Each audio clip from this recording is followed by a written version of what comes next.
Hello everyone, my name is Hwee and I'll be presenting on my final year project, Efficient Multi-Objective Peer-to-Peer Federated Learning. The agendas are as follows. I'll start off by introducing what is federated learning, followed by the research gaps identified, before moving on to the solutions that are implemented in this project. I'll then talk about the results from 2 experiments conducted before concluding this presentation. Federated learning, or FL for short, is a different implementation of traditional machine learning frameworks, whereby a large amount of data is collected and stored in databases before model training. This data collected might contain private or sensitive information about the user or device. Therefore, this method violates data protection and privacy laws around the globe. The solution is provided by FL framework, where it allows multiple devices or clients to collaboratively train a model without the need for data to be shared across devices.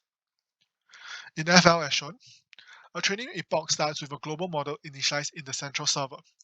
In the next step, the global model is transmitted to connected clients. The clients would then train and update the model received using the data it has. After the local training process is completed, the updated model weights are then transmitted back to the central server. In the final step of this training epoch, the central server aggregates the weights of different models to generate a new global model for the next training epoch. The new global model is then disseminated to connected clients, which updates the local model it has with the new weights from the global model. As shown, there are 2 glaring issues. Firstly, having one global model does not ensure optimal performance across devices.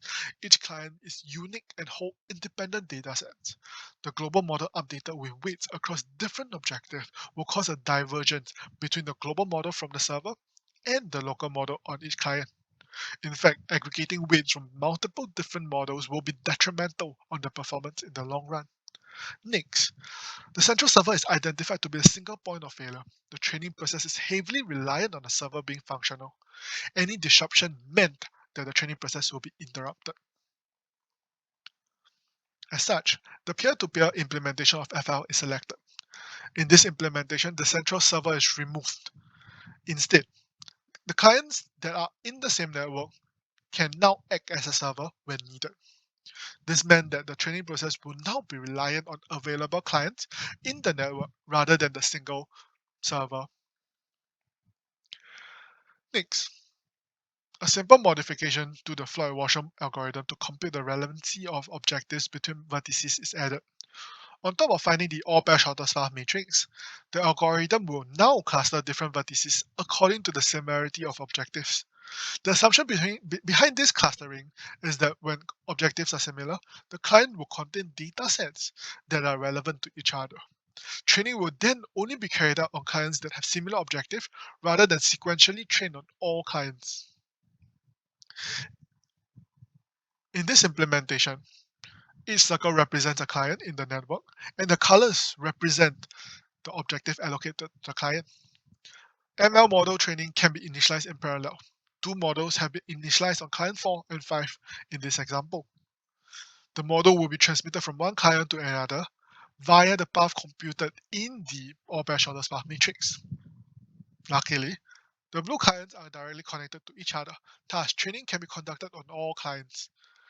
However, for the red clients, client 2 and the rest of the red clients are part of a disjoint cluster. In this case, transmission has to occur from client 7 to client 3 in order to reach client 2.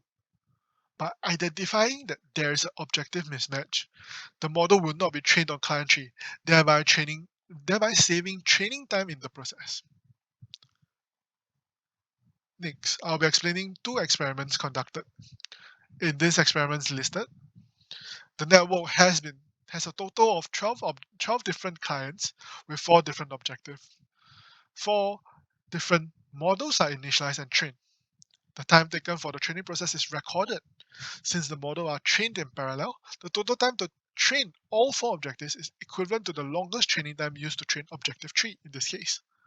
However, the total time increases about 4 times if the dataset in each client is used for training in a sequential order. In this next experiment, I tested the need for all relevant clients to be included in the training path using the blue vertices. The top table shows the results of the model trained via the shortest path computed in the all pair shortest path matrix, which does not include all relevant clients.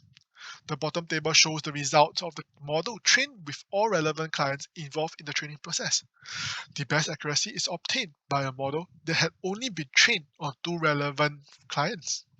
Also, there's a significant accuracy difference between models trained on client 2 first as compared to trained on client 3 first.